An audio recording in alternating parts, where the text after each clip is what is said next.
നോക്കിയ 216 ഇതിൻ്റെ Rm-1190 ഇതിൻ്റെ white display problem.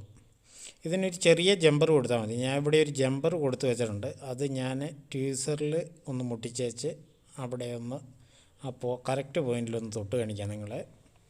കണ്ടോ, ഡിസ്പ്ലേ ബെന്നുണ്ട്. കണ്ടോ, ഈ വൈറ്റ് ഡിസ്പ്ലേക്ക് ഈ ഒരു ജമ്പർ കൊടുത്താൽ മതി. വളരെ സിമ്പിളായിട്ടുള്ള ഒരു സർക്യൂട്ടാണ്. കറക്റ്റ് കൊടുക്കേണ്ട സ്ഥലം ഞാൻ പറഞ്ഞുതരാം.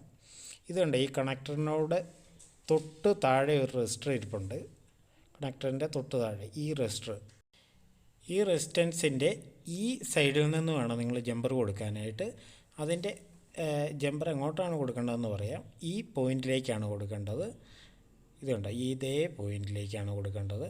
അതായത് ഇവിടെ ഒരു കപ്പാസിറ്റർ ഇരിപ്പുണ്ട്, പിന്നെ ഇവിടെ 2 പോയിൻറ്റുകളുണ്ട്, അതിൻ്റെ തൊട്ടടുത്ത പോയിൻറ്റ്. ഞാനൊന്നുകൂടെ വ്യക്തമാക്കി തരാം. നിങ്ങൾക്കിവിടെ 3 പോയിൻറ്റുകൾ കാണാൻ സാധിക്കും. മുകളിൽ നിന്ന് 1, 2, 3. മൂന്നാമത്തെ പോയിൻ്റ് നിങ്ങൾ എന്തെങ്കിലും ബ്ലേഡോ പിന്നെ വെച്ചൊന്ന് ചിരണ്ടി വെച്ച് അവിടെ ഇച്ചിരി ലെഡ് പിടിപ്പിക്കുക. അവിടുന്ന് ഒരു കണക്ഷൻ എടുക്കുക. അവിടുന്ന് കണക്ഷൻ എടുത്തേച്ച് നിങ്ങൾ ഈ കാണുന്ന റെസിസ്റ്ററിൻ്റെ ഈ സൈഡിലേക്ക് നിങ്ങളൊരു ജമ്പർ കൊടുക്കുക. ഇത്രേ ഉള്ളൂ കേസ്. അപ്പോൾ ഇത്രയൊക്കെ ഉള്ളൂ ഇന്നത്തെ വീഡിയോ ഇഷ്ടപ്പെട്ടാൽ ലൈക്ക് ചെയ്യുക. എന്നതെങ്കിലും ഡൗട്ട് ഉണ്ടെങ്കിൽ കമൻറ്റായിട്ട് ചോദിക്കുക. അപ്പോൾ ഒരു പുത്തൻ കിടിലൻ വീഡിയോ ആയിട്ട് വീണ്ടും കാണാം. എല്ലാവർക്കും നന്ദി, നമസ്കാരം, ഗുഡ് ബൈ.